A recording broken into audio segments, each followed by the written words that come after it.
Ever cut someone off and never looked back? Right, I did, if so.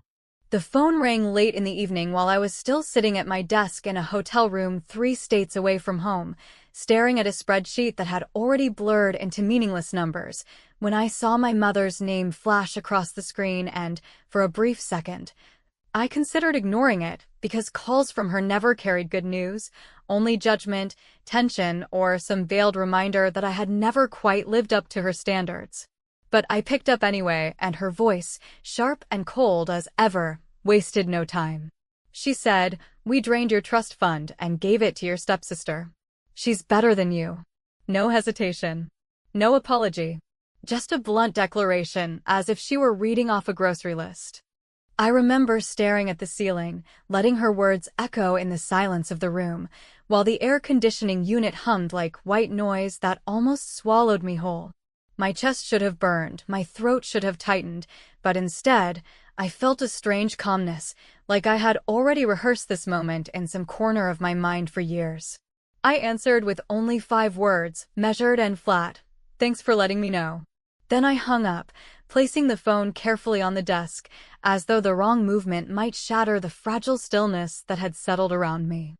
You might expect that I cried, maybe threw the phone against the wall, maybe screamed into a pillow like a character in some soap opera. But I didn't. My father, who had passed when I was 20, had left that trust fund to me. It was meant to give me security, to shield me from the storm of uncertainty he knew life could bring, and he had been deliberate about it, careful to set aside money that would not be dependent on my mother's whims or her new husband's opinions. Yet here she was, years later, casually discarding his intention, funneling everything into Ashley, my stepsister, as though I were a failed investment she was finally cashing out of.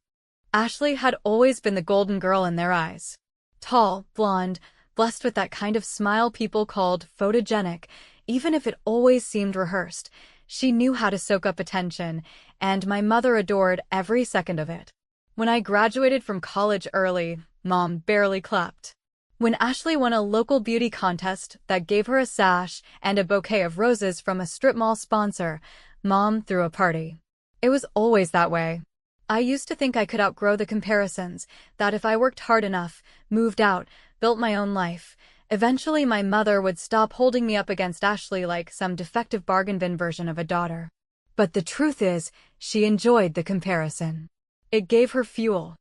That night in the hotel, I ordered room service and sat on the bed with a cheeseburger I barely tasted. I thought back to the last holiday dinner at home, when Ashley waltzed in with her new purse, a gift from Dad and Mom, and the way they all laughed when she called me the serious one, as if my quietness was a character flaw, not a choice. I remembered how my mother's eyes lingered on Ashley's every move, glowing with pride, while she looked at me like I was background noise. And now, draining my father's last gift to me and handing it over to Ashley, she had confirmed, finally and without hesitation, where I stood in her hierarchy, beneath, unworthy, replaceable. I sat in that room, eating in silence, and realized something that chilled me more than the betrayal itself. My mother believed she had crushed me with that call, that she had the power to reduce me to nothing with one sentence. She thought I would spiral into anger, collapse into despair, maybe even come crawling back, begging for scraps. But that was her mistake. I didn't feel broken. I felt something else, sharp, steady, purposeful. When I was little, my father used to tell me that the best revenge is to wait until people think they've won, then pull the rug out from under them so quietly they don't even know you were standing behind them all along. He had lived his life that way, measured and strategic, never loud, but always a step ahead. That lesson had settled into me like sediment at the bottom of a glass, forgotten most days, invisible until shaken. Tonight, my mother's words shook it loose. I finished my meal, turned off the lights, and lay in bed with the phone resting beside me. I didn't text back, didn't call again, didn't try to defend myself. I didn't need to. I knew what they didn't know. My father had trusted me enough to tell me things, to leave me certain documents, to show me where his intentions had been written in black and white. My mother might think she had stolen everything, but she had overlooked one truth, that his trust had not been placed in her, or in Ashley, but in me. So I closed my eyes and, for the first time in years, I wasn't afraid of what tomorrow would bring. I wasn't anxious about the next paycheck, the next disappointment, the next cutting remark from Mom. Instead, I felt a quiet certainty. They thought the game was over. They thought they had buried me. But by the time Mom hung up, I already knew exactly what my next move would be. And if she thought that phone call was the end of the story, she was about to learn just how wrong she was. When my flight touched down and the plane rolled toward the gate with that tired rubbery squeal that always makes people check their watches and pretend they're not sizing each other up for who will stand first, I stayed seated and let the crowd shuffle forward. Because there was no reason to rush toward a house where the door opened with a smile that never reached the eyes, and because a little unhurried silence would serve me better than any speech, especially when the audience believed the show was over and the credits had already rolled without my name on them. I picked up my bag, walked through the low gray morning of the parking deck, and drove the rental to my mother's neighborhood, the kind of development where every lawn is trimmed to the same obedient height and every seasonal wreath looks like it came in a 2-for-1 set. And I told myself that I would not let the smell of her detergent or the careful placement of family photos make me nostalgic, not when those frames had been rearranged over the years to keep me either partially hidden or fully absent, depending on the season and the latest Ashley milestone. Inside, I found exactly what I expected. My mother at the kitchen island with a mug the size of a planter, my stepfather Bill pretending to read the business section like he had something to do with business beyond forwarding emails, and Ashley in leggings and a sweater that looked intentionally careless, narrating her morning smoothie for a phone on a little tripod because the internet needed to know that she preferred almond butter to peanut butter, which, according to her, said something about her soul, though I suspected it said mostly that she had discovered a new affiliate link. I kissed my mother's cheek, told Bill he looked rested, told Ashley that the sweater was a good color, and let them see what they wanted to see, which was a woman who had accepted defeat so gracefully it almost looked like good manners. Because sometimes the safest way to carry a lit match through a crowded room is to smile and keep your hand very still. We did the performance. My mother mentioned how grown-up Ashley's choices were. Ashley mentioned how supportive Mom had been through this whole process. Bill mentioned liquidity, with the confidence of a man who had once Googled it, and I nodded, asked for a glass of water, and watched the light fall through the window onto the same countertop where my father used to peel oranges for me with the kind of patience that feels extinct now, remembering how he would hand me a spiral of rind and say that life looks messy from close up but makes a pattern when you step back, a thought that seemed sentimental when I was a teenager and felt like a blueprint now that I was a woman being told she had been replaced by a prettier idea of a daughter. I let them talk and I took mental notes, because careless people always narrate their crimes as anecdotes, and because the timeline matters when money moves from one account to another with just enough sloppiness to leave fingerprints that even a friendly banker cannot polish away. I excused myself for an errand that sounded harmless, coffee for the house, a specialty roast my father used to like, and drove instead to a building downtown where the lobbies smelled like old carpet and solvency. The kind of place where serious people speak in low voices and keep pens on chains because paper still matters when the numbers become contested history. Mr. Klein, my father's old attorney, was older and thinner and still sharp enough to cut a rug with a claws, and when I slid the envelope he had asked me to bring from my bag to the table, he opened it with the same care a surgeon gives to a body he intends to keep breathing. Inside were the pages my father had signed years ago, a trust with language as plain as it was firm, naming a corporate trustee as the controlling hand and removing my mother upon remarriage, limiting distributions to health, education, maintenance, and support, and requiring independent approval for anything that looked like a shopping spree disguised as character development. Mr. Klein made 2 calls while I watched the second hand crawl across the wall clock, one to the trust officer at the bank whose signature already appeared on older statements I had saved, and one to a compliance consultant whose job, as far as I understood it, was to turn euphemisms back into facts. The coffee errand took exactly as long as a formal demand for accounting tends to take when accompanied by copies of emails my mother never imagined I had. including the one where she wrote that Ashley's career as a creator counted as education because she is building her brand, followed by a winking smiley that the bank would enjoy as much as I did. We sent the demand by secure upload and by certified mail for the theatrics. We filed a notice of potential breach that obligates the trustee to preserve records and suspend discretionary disbursements until a review concludes, and because my father always said the first step of a plan should make a quiet sound that carries, we forwarded a courtesy letter to the dealership finance office that had processed Ashley's car purchase, noting that the source of funds attached to the cashier's check was under trustee review, which, as anyone who has ever lived through a compliance week knows, is a phrase that freezes titles and ruins the mood. At brunch,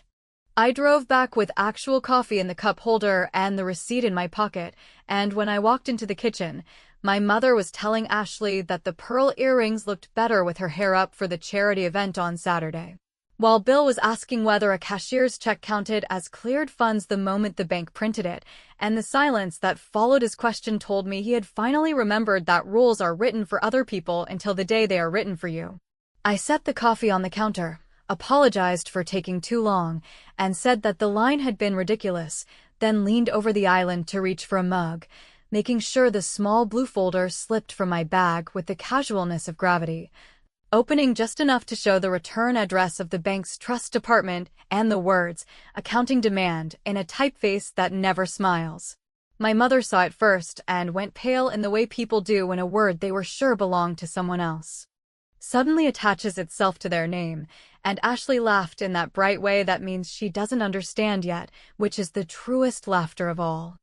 That evening, after I left their house with promises to come back for dinner tomorrow, the texts began arriving with the staccato rhythm of a sprinkler on a summer lawn, each one more breathless than the last. A message from Ashley about an annoying call from the dealership asking for clarification, a message from Bill wanting to know whether a review meant temporary, and finally a message from my mother that started with my name and ended without punctuation, as if grammar had abandoned her when the bank put her on hold.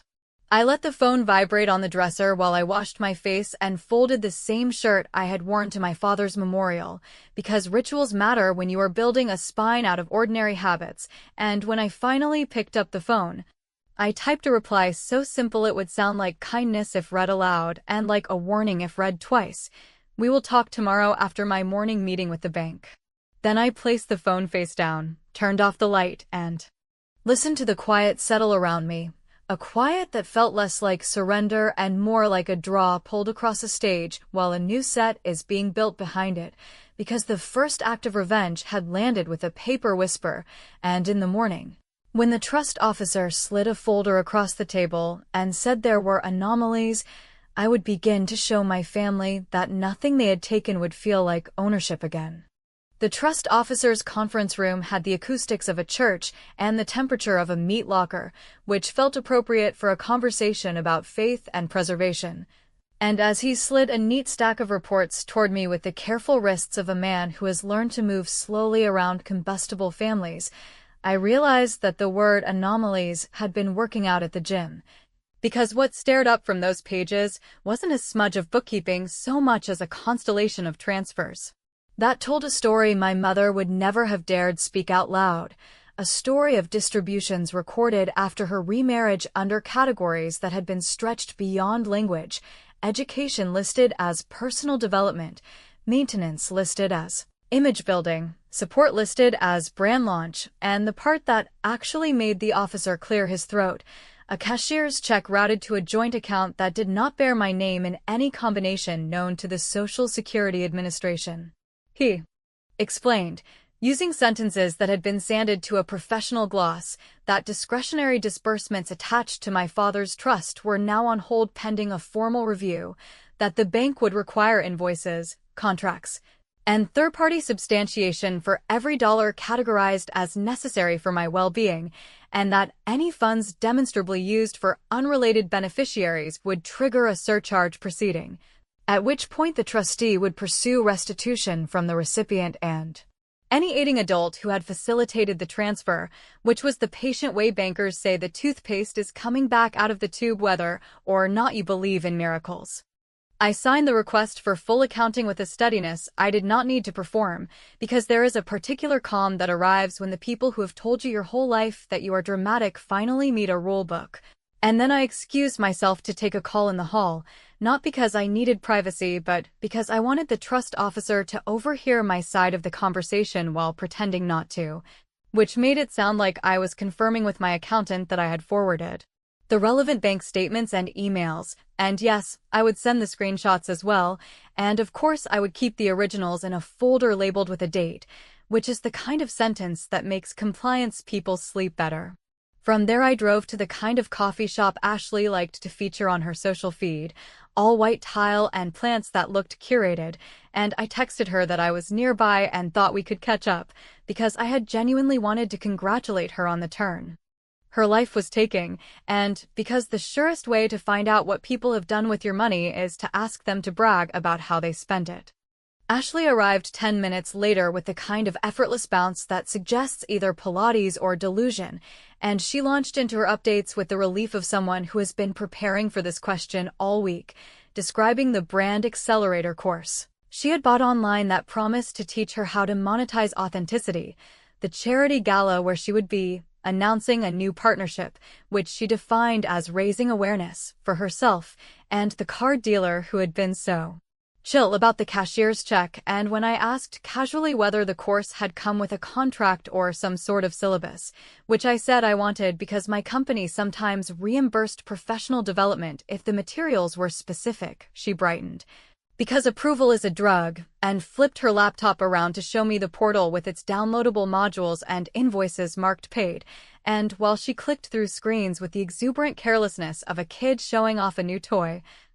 she opened a folder of receipts labeled TF Support, and in the 3 seconds before she closed it with a little awkward laugh, I saw file names that matched the dates the trust officer had circled in his stack. And I smiled and asked whether she could email me a sample invoice so I could forward it to my manager, a request that produced a chirpy of course,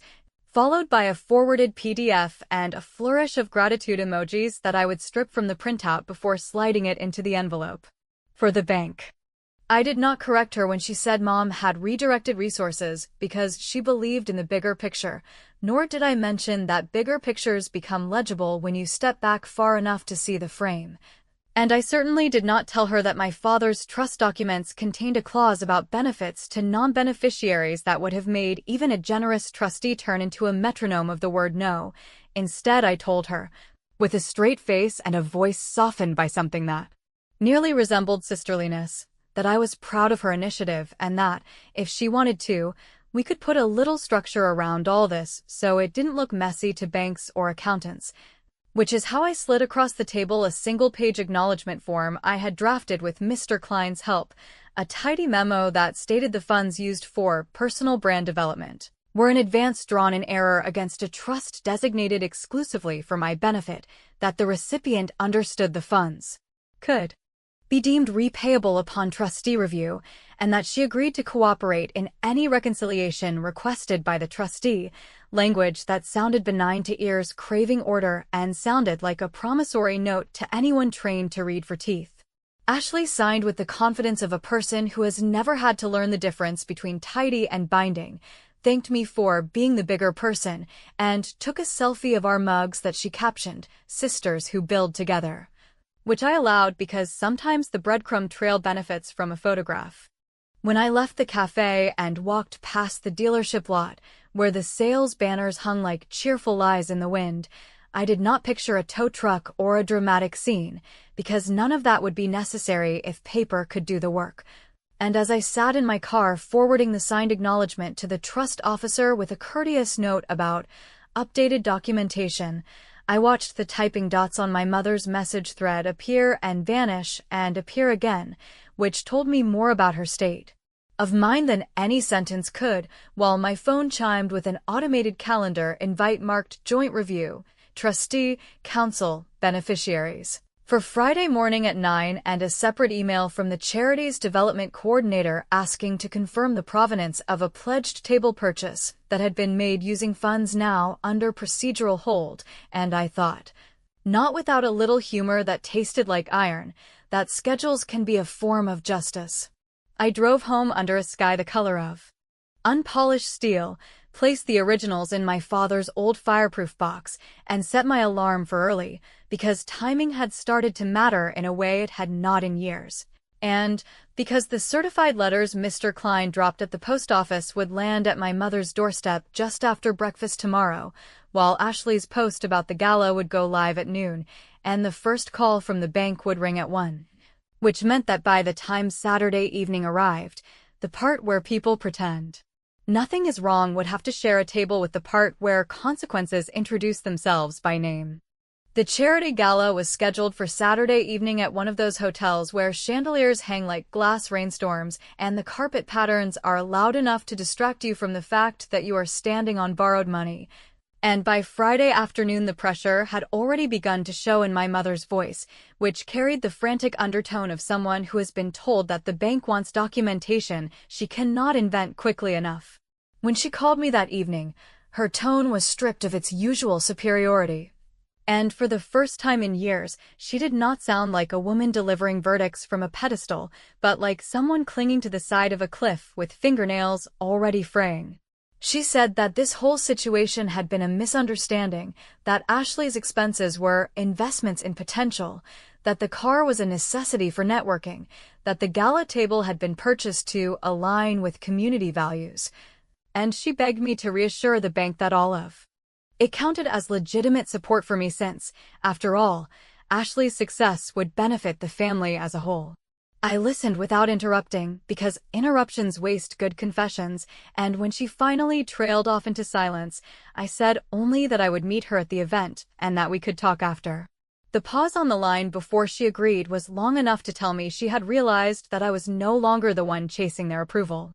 That night I met with Klein again, and he slid a folder across the table containing Ashley's signed acknowledgement page and the receipts she had so helpfully provided, along with copies of her public posts, which documented the spending in real time. He explained that the trust officer had already frozen discretionary draws until further notice, meaning the bank's name would not be on any checks that weekend, which left Ashley's gala partnership dangling without a safety net. The plan was not to humiliate her directly. Public shaming rarely leaves you clean, but to let the silence of missing funds do the talking while I remained perfectly composed. I went home that night with the knowledge that timing was no longer in their control, and I slept better than I had in years, because sometimes revenge is simply a matter of stepping back and letting gravity work.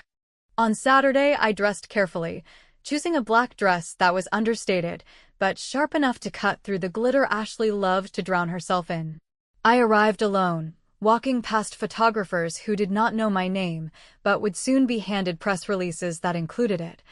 because part of Klein's arrangement had been to ensure that the charity's board was informed that pledged funds from my father's trust were under review,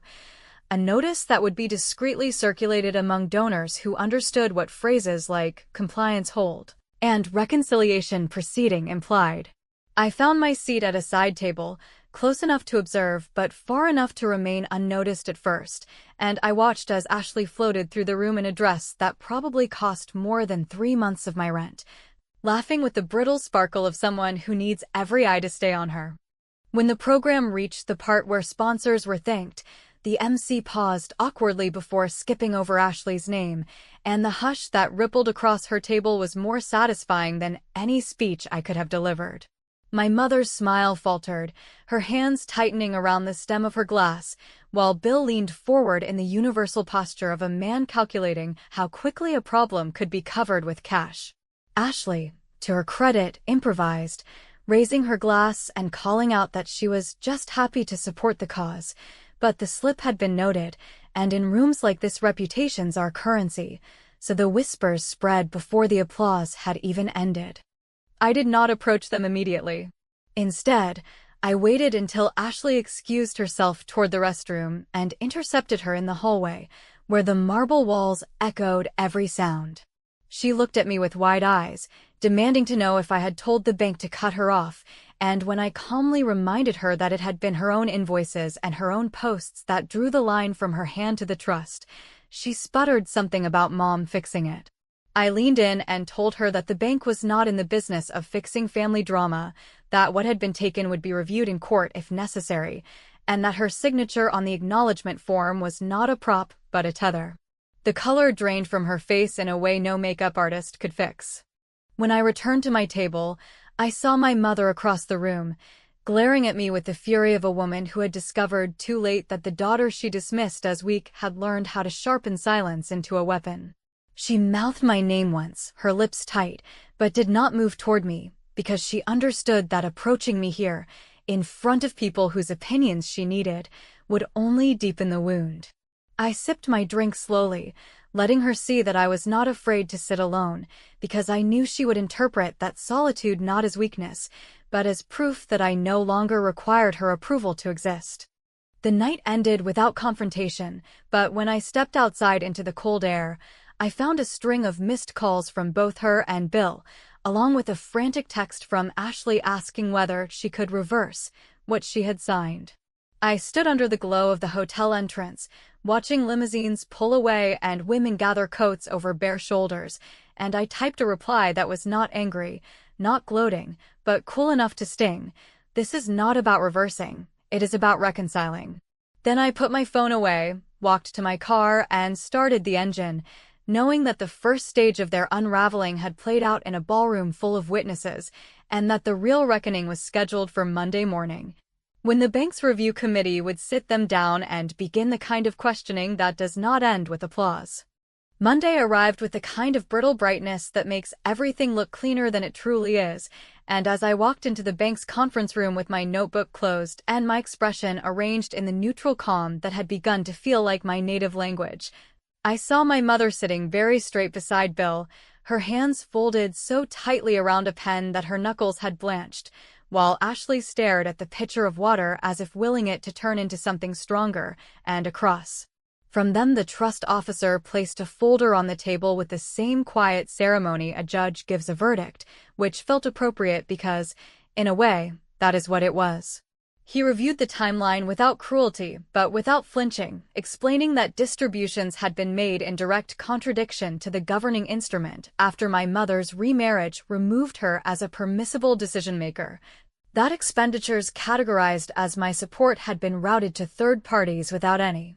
substantiation that they had advanced my health, education, maintenance, or support, and that funds had been used for purchases which, regardless of the language Ashley had applied to their captions, could not be reconciled with the intent of the trust's creator. And when he said the phrase, "the intent of the creator," I felt my father step into the room in the only way the dead can, not as a ghost, but as a signature that still holds when the ink has dried. I watched my mother try the tactics that had worked on me for years, the clipped denial that dripped with insult, the pivot to blame wrapped in maternal disappointment, the suggestion that I was making a scene that would harm the family when I could instead solve this privately, and I let her expend that energy against a wall that no longer had a door, because this was not a family argument where memory can be rearranged. This was a reconciliation in which numbers are the memory and paper does not accept revised editions, and when the trust officer raised the matter of a surcharge proceeding and a demand for restitution, I slid forward the single page Ashley had signed in the cafe and the emails in which my mother explicitly instructed the bank to reclassify Ashley's expenditures as mine, and I said, in a voice so even it felt like a metronome, that I would accept an agreement today that restored the trust in full through a structured repayment plan secured by collateral, that any publicity would be unnecessary if compliance began immediately, and that any attempt to void or contest the acknowledgments would result in filings that neither of us could unring. Bill asked whether repayment over time would prevent the car from being seized and the gala pledge from being announced as rescinded, and the officer explained that while he could not make public relations promises, the bank's interest was in making the trust whole, and that a good faith plan secured by real assets would be treated as evidence that a mistake was being corrected rather than a theft pursued. And as the word theft settled like a shadow across the table, I saw a calculation pass. behind my mother's eyes that had nothing to do with love and everything to do with loss. We took a break so their counsel could whisper to them in the hallway with the desperate intimacy of conspirators who have run out of alibis, and when they returned with faces that had aged several winters. We put signatures on a document that committed Ashley to relinquish the car to the dealer for resale, to turn over equipment and wardrobe purchased under the guise of brand building for liquidation, and to redirect the accelerator fees back through chargeback and recovery channels, while my mother and Bill pledged a second mortgage on their house and a lien against a brokerage account I had been told did not exist, and although the repayment plan would take years and would pinch them in the places where pride hurts most. The relief on the trust officer's face when he said the word restored made me understand that sometimes the only fair ending available is one where no one gets to pretend the damage never happened, but no one is dragged into the kind of pit that swallows families whole. I did not celebrate because victory has a way of rotting when held too long, and because I still had the one envelope left that my father had given me with the instruction that I was to open it only if the trust was ever violated in a way that wounded the promise he had tried to make, and I had not opened it yet.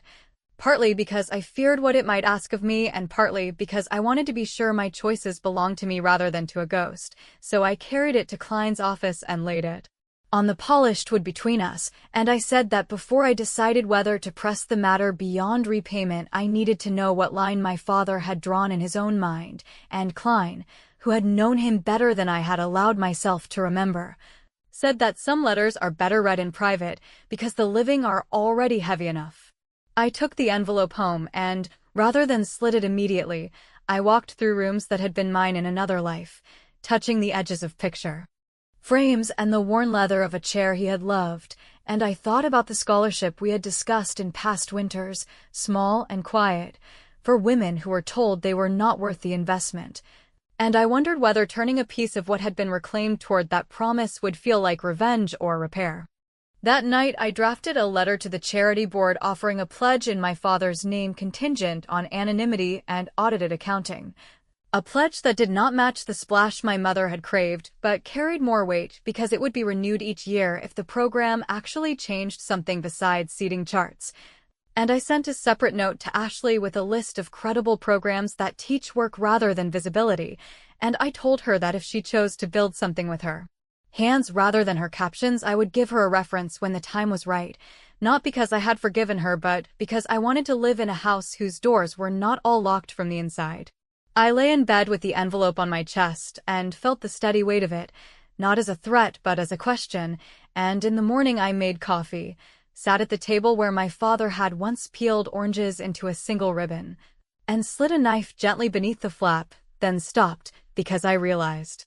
that once I broke the seal the path would narrow, and for the first time since the call in the hotel I wanted the path to stay a little wide, just long enough for me to choose whether my next move would finish the story or allow it to become something else.